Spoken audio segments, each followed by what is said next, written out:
জীবনে অনেক কিছুই মানুষ পায়, আবার অনেক কিছু মানুষ হারিয়েও ফেলে।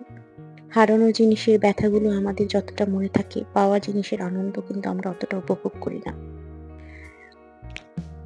যদি হারানোর কষ্টগুলো ভুলে পাওয়ার আনন্দগুলোকে উপভোগ করি, তাহলে জীবন অনেক বেশি সুন্দর হয়ে উঠবে।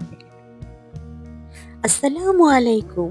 আল্লাহর রহমতে সবাই নিশ্চয়ই অনেক ভালো আছেন। আল্লাহর রহমতে আমিও অনেক ভালো আছি। সকালবেলা মেয়েকে নিয়ে কোচিংয়ে যাচ্ছি। ওকে কোচিংয়ে দিয়ে আমি বাসায় চলে আসবো। কোচিং শেষ হয়ে গেলে ওর বাবাজি ওকে নিয়ে আসবে।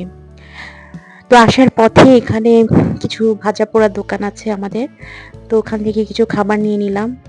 কারণ আমার শরীরটা না ইদানিং খুব খারাপ।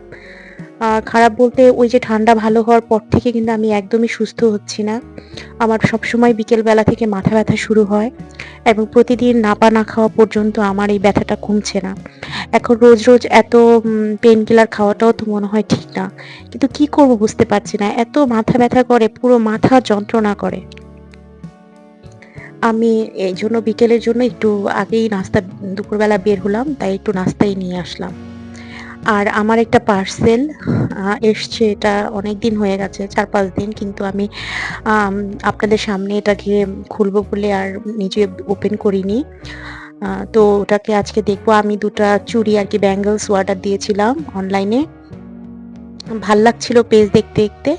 তো অর্ডার দিয়ে এরকম গোল্ডের মধ্যে অনেক ডিজাইন আছে। কিন্তু আমি আ এই ফার্স্ট আমি কোনো আ সিটি মানে জাঙ্ক জুয়েলারির মধ্যে এই ডিজাইনটা দেখলাম। তো এখন সেজন্য অর্ডার দিয়েছি। আসলে আমি যেরকম এক্সপেক্ট করেছিলাম ওরকম হয়নি। আ গোল্ডের যে রংটা ওইটা মনে হয় যে আরেকটু ডিপ হলে মনে হয় আরো ভাল লাগতো। কালারটা বেশ হালকা, হালকা একটু। যাক, সব মিলিয়ে খারাপ না, ভালোই মোটামুটি। তো এই যে দেখেন কেমন হয়েছে। যদি ভালো হয় এটা আমাকে কমেন্ট করে জানাবেন আপনাদের কাছে এই চুড়িটা কেমন লাগলো। আসলে গোল্ড তো আর এখন কেনাই সম্ভব না। এত গোল্ডের দাম হয়ে গেছে। আমার বিয়ের সময়ের জুয়েলারি আছে গোল্ডের। কিন্তু সেগুলো অনেক ভারী। ওগুলা তো আর সবসময় রাফ ইউজ করা যায় না। আর ওগুলো বাসায়ও আমি রাখি না। ওগুলো সব ব্যাংকের লকারেই আছে। তো দেখা যায় যে ওই গোল্ডের গহনাগুলো আম বাবার বাড়ি থেকে পাওয়া, শ্বশুরবাড়ি থেকে কিছু পাওয়া। তো সেই গোল্ডের গহনাগুলো কখনোই ইউজ করি না। কোনো অনুষ্ঠান প্রোগ্রামে গেলে দেখা যায় ইমিটেশনের গহনাই পড়ি। যেহেতু নিরাপত্তার একটা ব্যাপার আছে। একটা সময় আমি এরকম প্রচুর ইমিটেশনের গহনা কিনতাম। আ যখন আমার মানে বিয়ের বয়স অল্প ছিল। এই ২-৩ বছর হয়েছে বিয়ের বয়স। আমার বাচ্চারা যখন ছোট, ছোট ছিল, তখন আমি প্রচুর আমি খুব জুয়েলারি, কাপড় এগুলোর প্রতি খুব দুর্বল ছিলাম। তো আমি এগুলা আমার হাসব্যান্ড আমাকে কিনেও দিত। কখনো আমার কোনো শখের জিনিসকে কখনো না বলত না। বা বলত না যে, "এগুলা কেন ওয়েস্ট করছো টাকা?"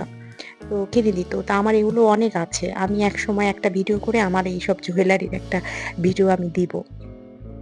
তো ওই জুয়েলারি গুলা দেখা গেছে কি একটা সময় পরে কিন্তু ফ্যাশন চলে যায়। হ্যাঁ? ওগুলার আর ফ্যাশন থাকে না। ব্যাকডেটেড হয়ে যায়। তো এরকম করে, করে কিন্তু কম জিনিস কিনি। আবার একসময় মনে হয় যে কিনেছিলাম ভালোই করেছিলাম। কারণ ওই সময় আমার যে তীব্র একটা শখ ছিল ওই জিনিসগুলোর প্রতি, ওই শখটা কিন্তু এখন আর আমার নেই। তো তখন যদি আমি ওই জিনিসটা না কিনতাম তাহলে হয়তো এই সময়ে এসে আমার মনে হতো যে আফসোস থাকতো যে ওইটা কেনা হয়নি বা ওই জিনিসটা আমি একসময় কিনে পড়তে চেয়েছিলাম, পড়তে পারিনি। আর বয়সও তো একটা ব্যাপার আছে, তাই না? আপনার যে বয়সে যে জিনিসটা মানাবে সেটা তো আরেক বয়সে মানাবে না। যখন বয়স কম থাকে তখন যে জিনিসগুলো ভালো লাগে পড়লে মানায়, সেই জিনিসটা তো একটা বয়সের পরে আর মানায় না। তো যে বয়সে যে শখ যদি সামর্থ্য থাকে সামর্থ্যের মধ্যে সে শখটা পূরণ করে ফেলা উচিত। কারণ জীবন তো একটাই। এই পৃথিবীতে আপনি জীবনে একবারই আসছেন, একবারই জীবন আপনার এখানে কাটবে। এই শখগুলো আপনার মিটিয়ে নেওয়াই ভালো। হ্যাঁ, তবে অপচয় করা নয় কখনোই এবং সামর্থ্যের বাইরে গিয়েও না। চাহিদাটা সামর্থ্যের মধ্যেই সীমাবদ্ধ রেখেই শখ পূরণ করতে হবে। আমার বিছানার চাদরটা অনেক ময়লা হয়ে গেছে, তো ওটা চেঞ্জ করে নিচ্ছি। আর সত্যি কথা বলতে কি আজকে আমার ভয়েস দিতে একদমই ভালো লাগছে না। আমি যে এখন ভয়েস দিচ্ছি আমি সাধারণত রাতের বেলা ভয়েস দেই। তাহলে আমার চারপাশটা খুব নিরিবিলি থাকে এবং খুব নয়েজ ফ্রি আমি একটা ভয়েস দিতে পারি। দিনের বেলায় আমাদের এমনিও নিচের দিকে বা আশেপাশের বাসাগুলোতে অনেক সময় কাজ হয়। সেখানে প্রচন্ড নয়েজ হয়। যার কারণে আমি প্রপারলি ভয়েস দিতে পারি না। তো রাতের বেলাটায় দেখা যায় যে একটু রাত হলে তখন আমি ভয়েসটা দেই এবং সেই সময় ভয়েসটা আমার খুব সুন্দর ক্লিয়ার আসে, নয়েজ ফ্রি আসে। কিন্তু আমার আজকে একদমই ইচ্ছে করছে না। কারণ আমার প্রতিদিন বিকেল থেকে এমন মাথা ব্যথা শুরু হয়, আমি তো বললাম একটু আগে। আমার এখনো মাথা ব্যথা করছে। আমি ধৈর্য ধরে আছি, এখন ওষুধ খাচ্ছি না। কিন্তু মনে হয় না ওষুধ না খেয়ে আমি থাকতে পারবো। ওষুধ আমাকে খেতেই হবে। তো এইজন্য রাতে শোয়ার আগেই আমি বিছানাটা আসলে ময়লা হয়েছে। তো বিছানাটা ক্লিন করে আমি বিছানা চেঞ্জ করে নিলাম, চাদরটা। আর সবচেয়ে বড় কথা কি, আম মানে YouTube আসার পরে মানে একটা রেসপনসিবিলিটি হয়ে গেছে। নিজেই যেন নিজের কাছে দায়বদ্ধ। আমি যখন ভিডিও দেওয়ার টাইম চলে আসে, আমার ভিডিও যদি কমপ্লিট না হয়, ভয়েস দেওয়া শেষ না থাকে, রেডি না থাকে, তাহলে আমার ভিতরে একটা অস্থিরতা কাজ করতে থাকে এবং আমি কোনো কিছু করেও শান্তি পাই না। ভিডিও এই পর্যন্তই। সবাই অনেক ভালো থাকেন। আমার জন্য দোয়া করবেন। আসসালামু আলাইকুম।